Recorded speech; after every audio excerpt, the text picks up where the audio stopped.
everyone, and welcome to the Forward Thinking Podcast. It's Christy and Charlie here from CS2. Today, we're joined by very special Alison Rouse, our VP of Solutions Architecture and Analytics at CS2.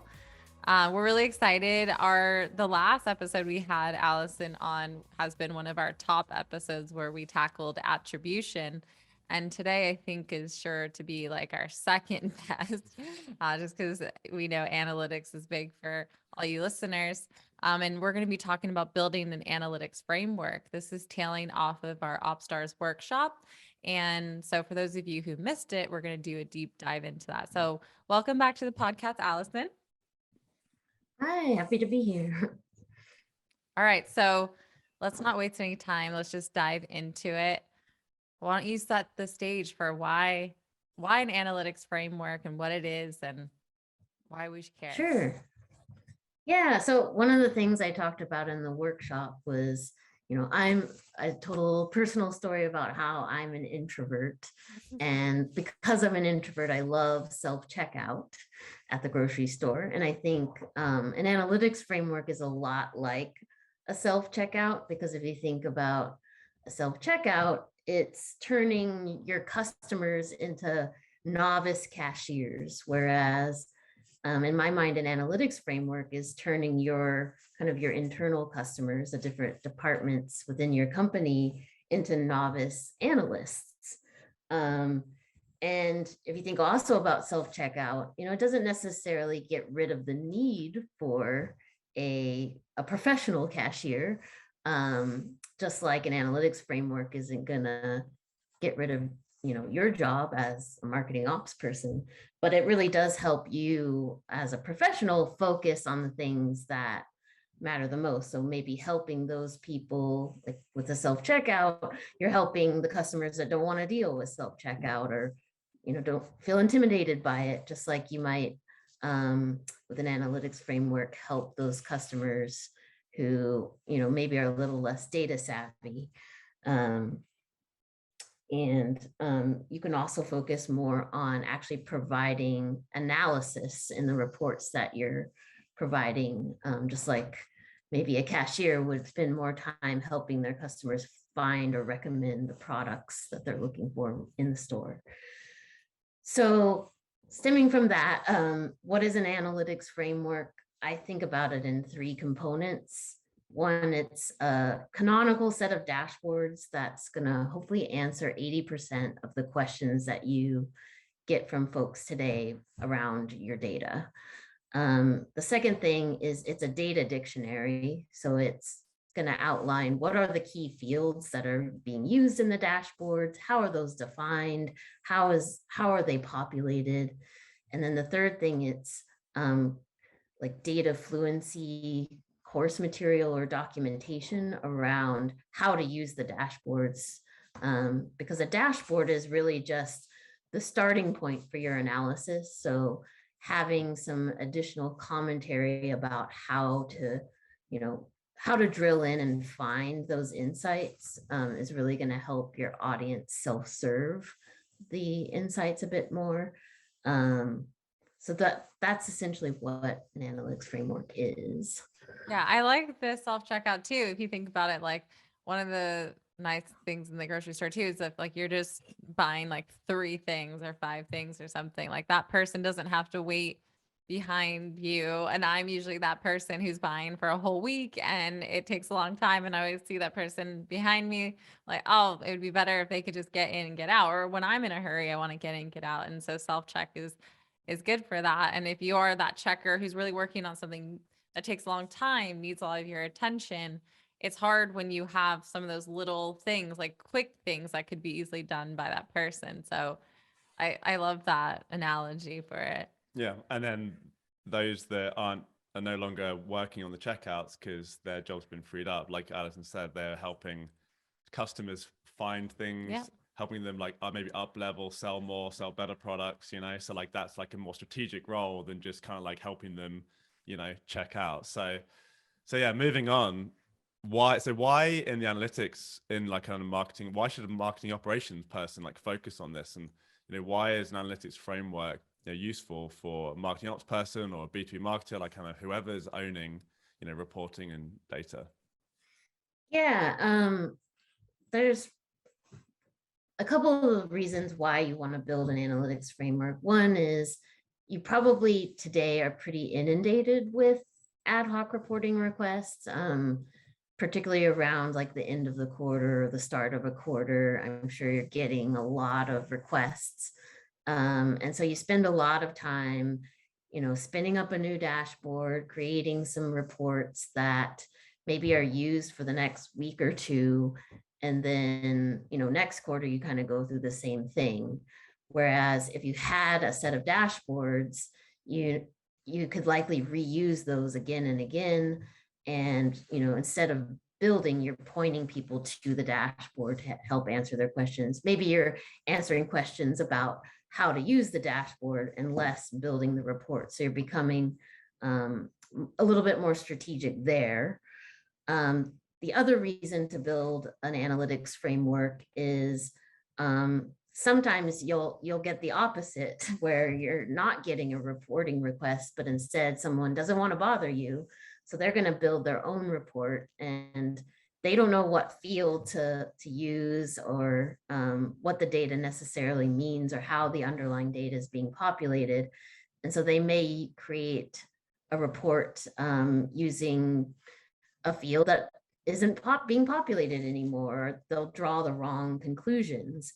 And so if you build a framework along with the data dictionary, you're going to help provide more accurate insights to your audience.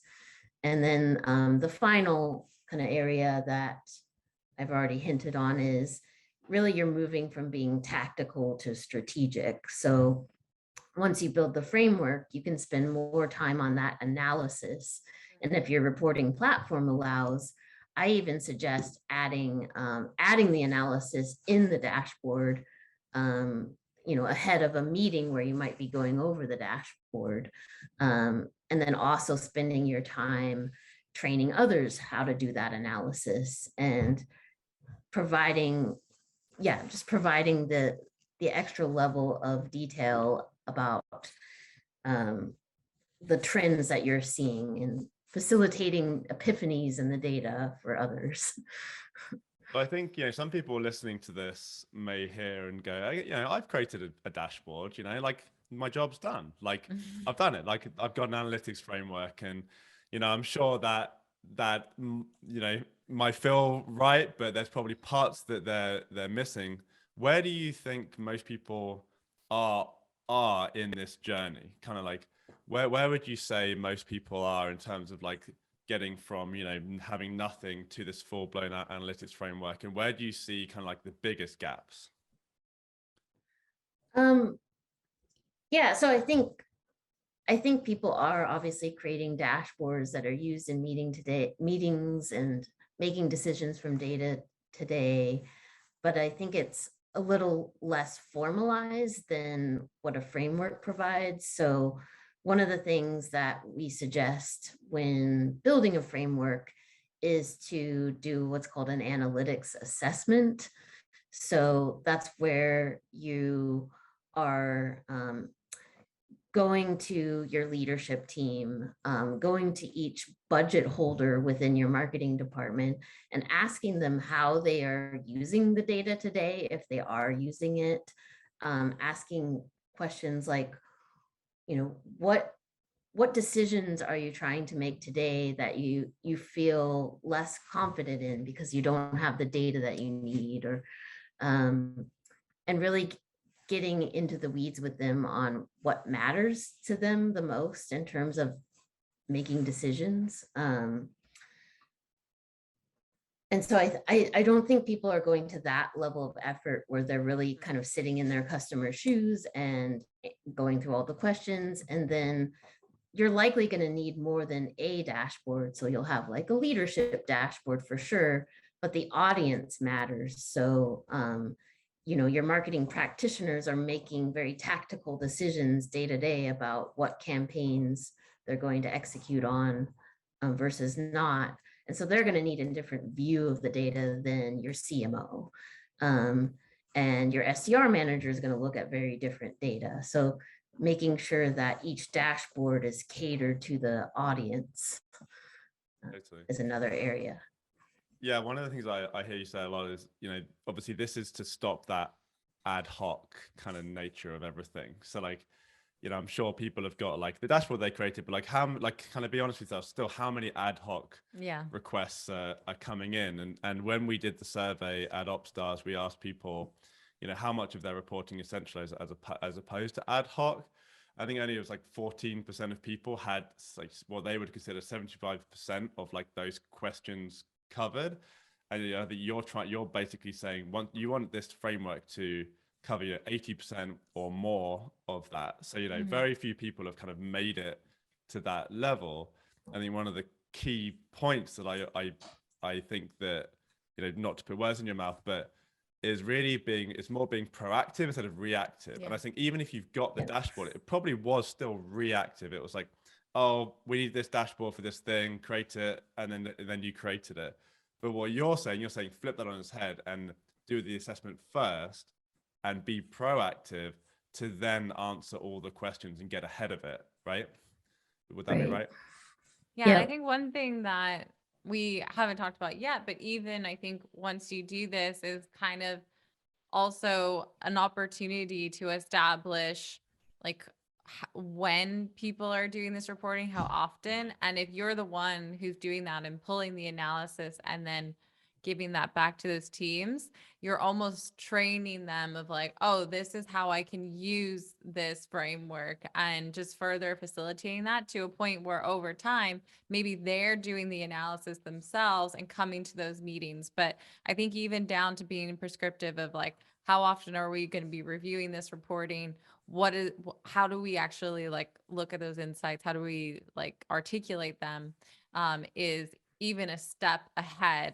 And I have found that that's been super useful, especially for elevating like my role, because then I'm looked at as that person that's really establishing this super important thing that people sometimes like forget to do. And then also, when reporting's coming, right? Instead of it being ad hoc, okay, I'm going to put in a buffer for the end of the quarter to prep, make sure the teams have what they need, get those insights, and then that time's on the calendar. So if you're trying to be proactive, then and the first step is the analytics framework. The first step is the analytics assessment. Take us through how you would break down the assessment, kind of the process that you would go through, what kind of information you're trying to gather. Yeah, so we actually have a template that we use with clients, and it's kind of broken out into a few sections. So you'll have a section where you're going to ask, your leadership team, your CMO, some questions. So a lot of those questions are about goals, what kind of segments within the company matter the most? Is it a particular industry, a particular company size? Like, who are your best customers, essentially, so that that you're going to have to add that to your data dictionary if it's an industry field or something like that. Just how they do their planning, how the budget is managed within marketing. Those kinds of questions will really inform, what filters, how many dashboards you need, what tools that you may need to implement to get the data they need. And then kind of one level deeper, you're probably going to be interviewing within marketing, each budget holder. So one of the questions you'll ask the leadership team is how is the budget maintained, and who within the marketing department is responsible for their own portion of the budget, because you're likely going to need a dashboard for each of those budget holding departments. And so then there's questions that you'll ask them, like if there's any key culminating events that they have within a year, or is there a seasonality to any of the campaigns they run? How do they make decisions about, if it's an events team, like which trade shows are we going to attend this year? How do they make those decisions? Or if it's paid digital, like which channels do we focus on and why?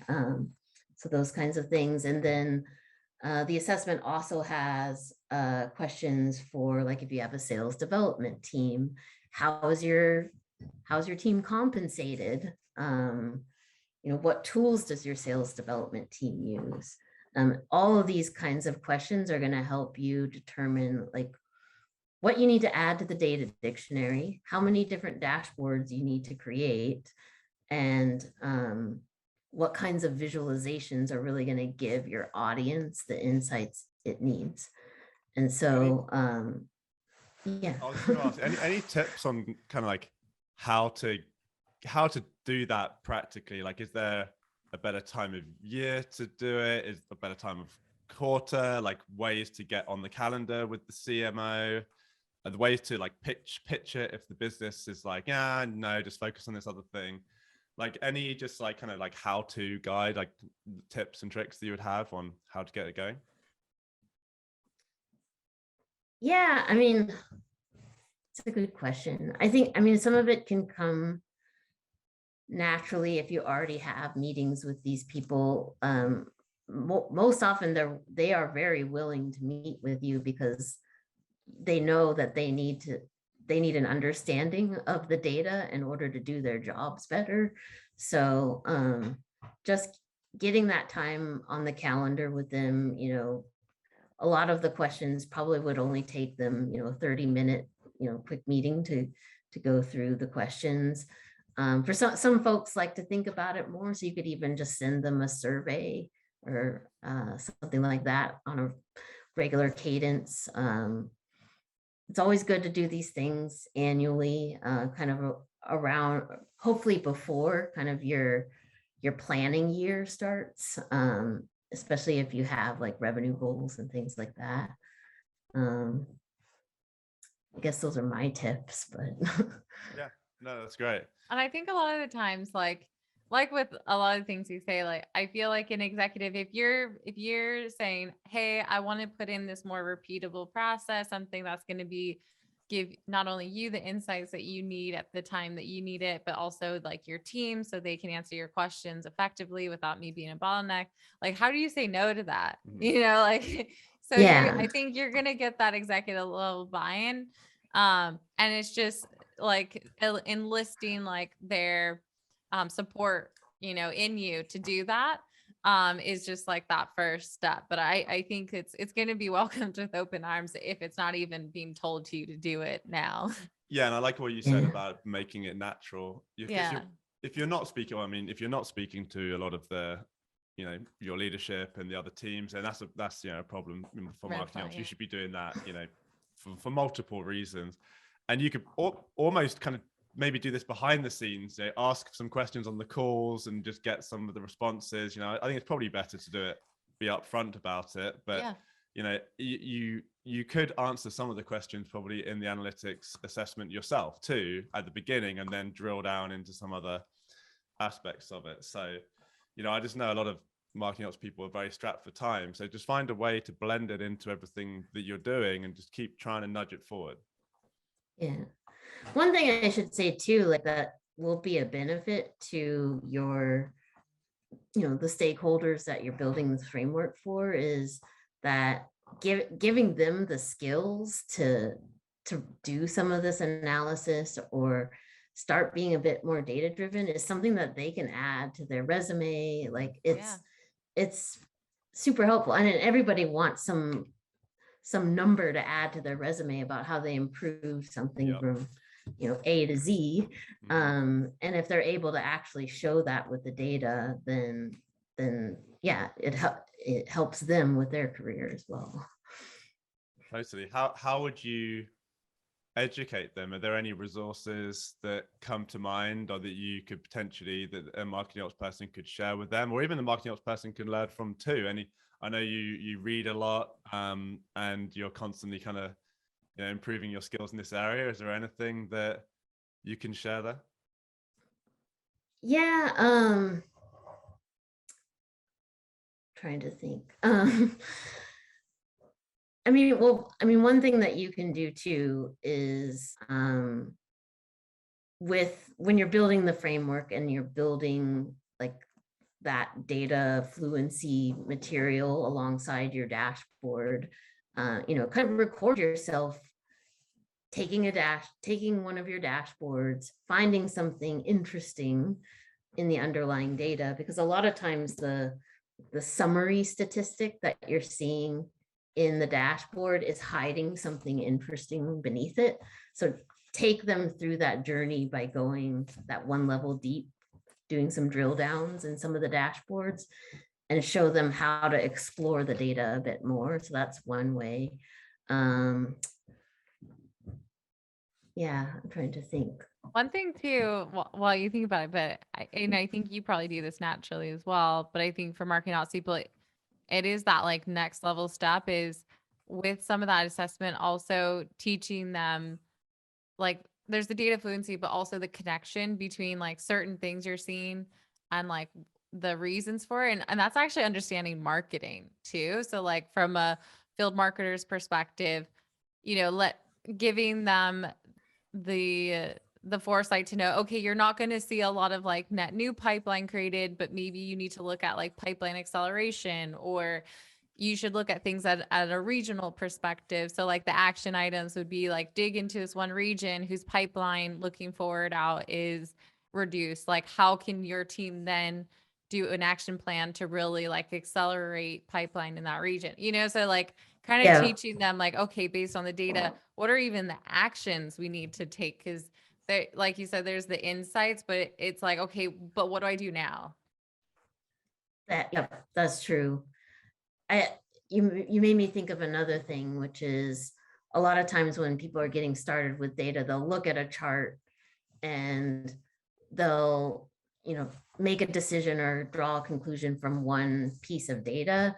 And so it's also kind of training your audience to look at multiple sides of the data. And that's something we kind of went over, I think, in the attribution podcast, which is like a lot of times when you're looking at attribution data, you're looking at, okay, well, how much, how much pipeline or bookings did this campaign bring in? And then you're making decisions based on that. When, depending on your model, you might have a campaign that touches every single opportunity, and therefore it looks like the best campaign, when in reality, it's just, like the white paper on your website that everybody downloads. And you could instead be looking at things like influence conversion. So if this campaign influenced 100 closed opportunities, but only 25% of those were closed won, as opposed to this other campaign that maybe influenced less opportunities, but the higher percentage were closed won.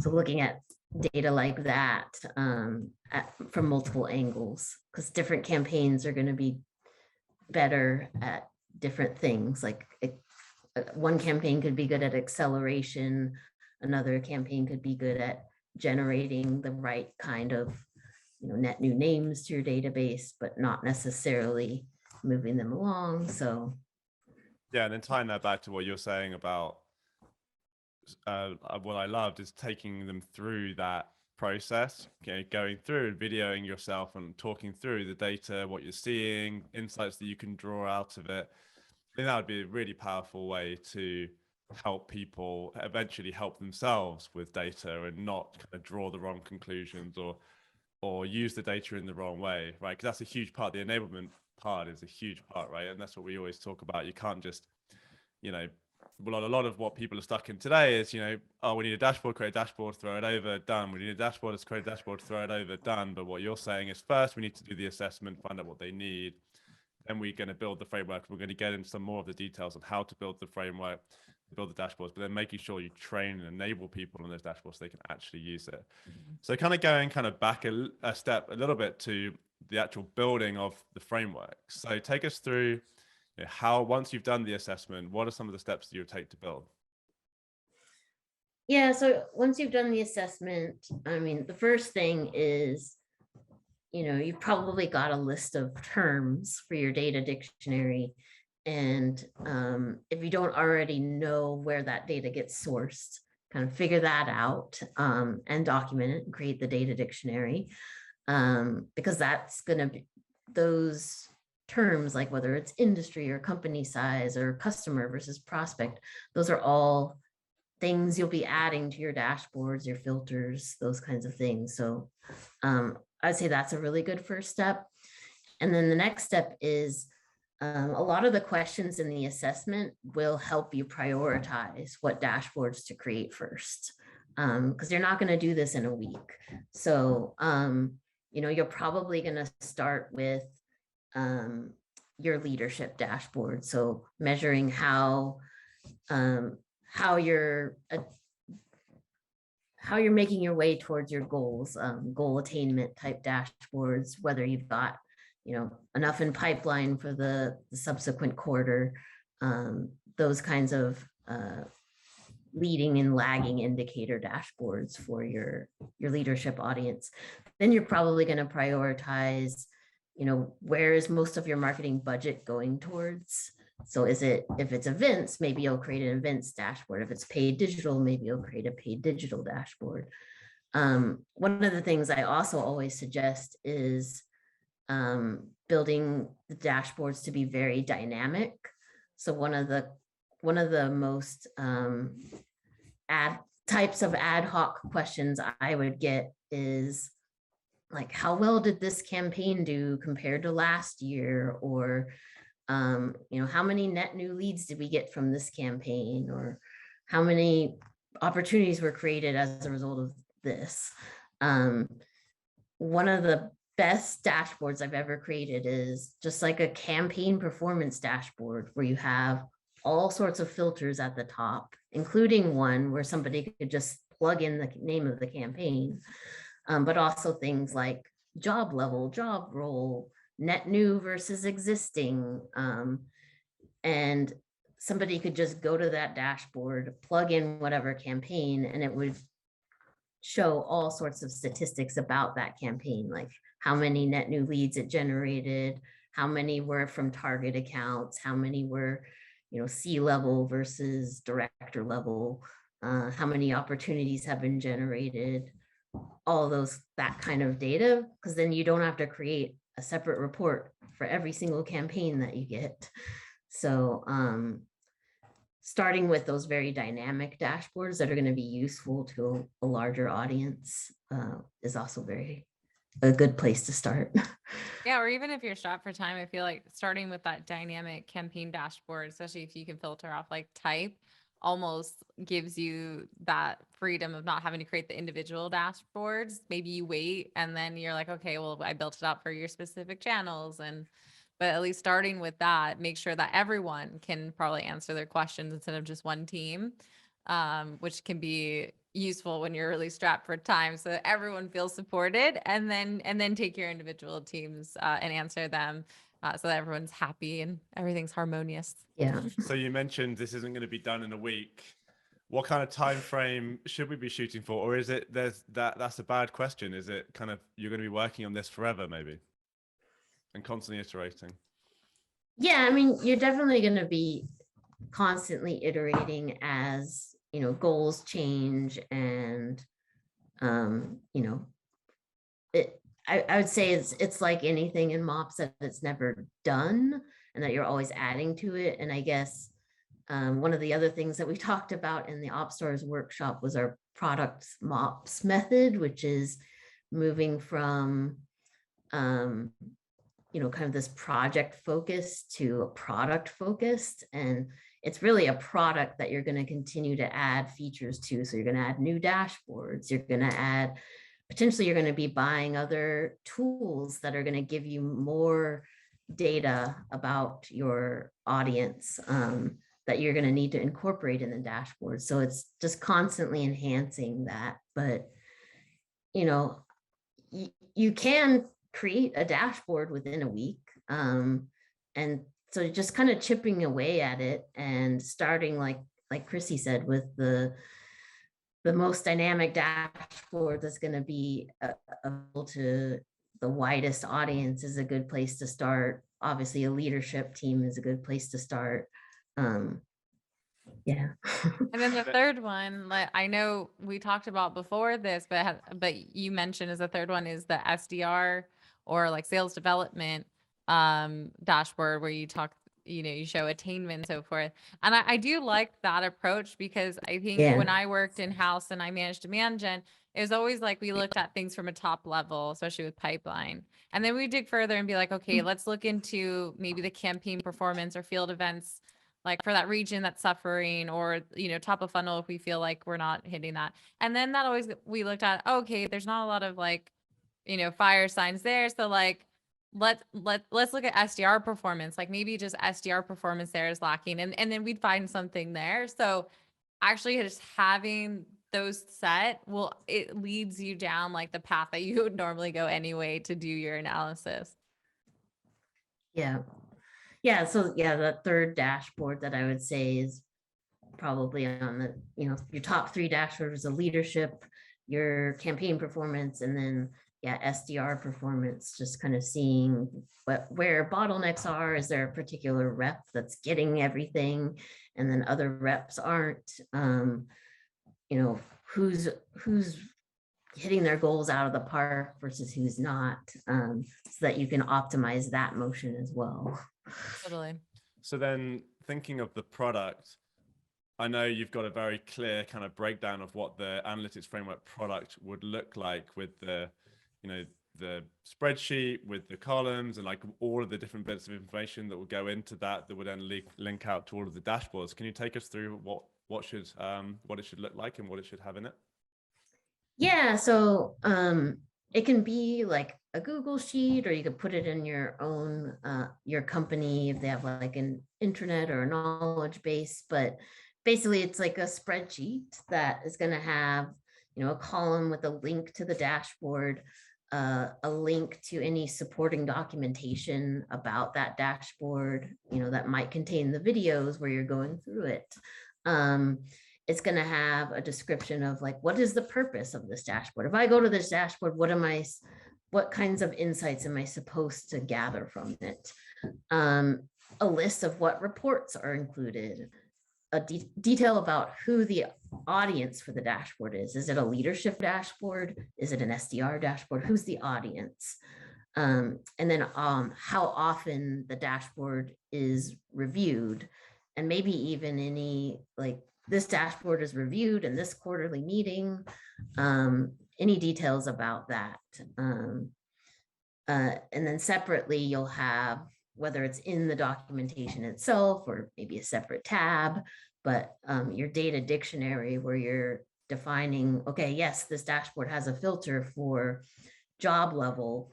How is job level determined, and what are the different levels? Those kinds of things. Cool.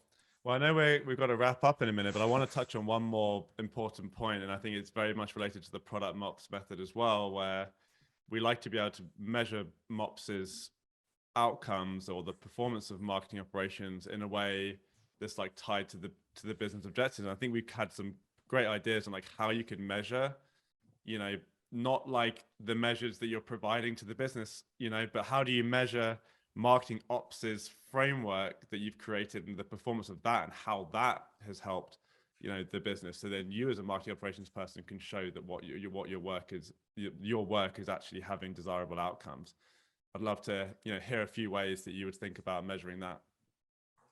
Yeah, so one way would be, so just similar to the analytics assessment, kind of poll your audience regularly about how they're using the data and see if that's changing and improving over time. Another thing you can do, depending on your reporting platform, is create some reports on reports, like how often are people looking at your reports and dashboards.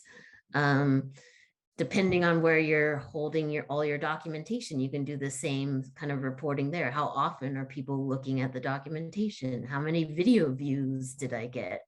So all sorts of data about your reporting that you can take a look at and see if that's improving over time. Yeah. Yeah, and I think really kind of this, to sum everything up, is thinking about analytics as kind of a transformation, right? You're shifting the whole business to be more data driven. You're shifting the working practices of the people. You're giving them the tools they need. You're training them, enabling them, and then you're tracking to see if that's working based on like the survey, that you might send out. Like, are you using the data? Are you getting benefits out of the data? You're tracking adoption. Like, are they using all of this stuff? You could also be tracking like outcomes. Like, it might be a harder one to measure, but did we see, better return on investment since we released this framework because people were making better decisions? Like, trying to tie marketing operations to each of those like very key business outcomes is only going to help everything for a marketing operations person, isn't it? Definitely.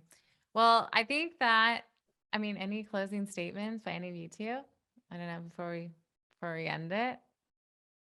Yeah, is there anything we missed, Alison, or any kind of other advice or encouragement you'll give to people embarking on an analytics framework?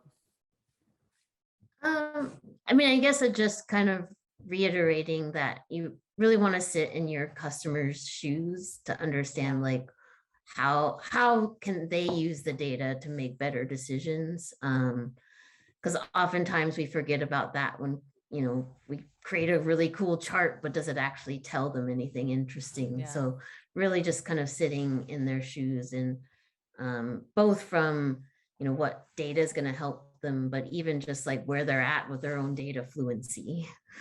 Yeah, definitely.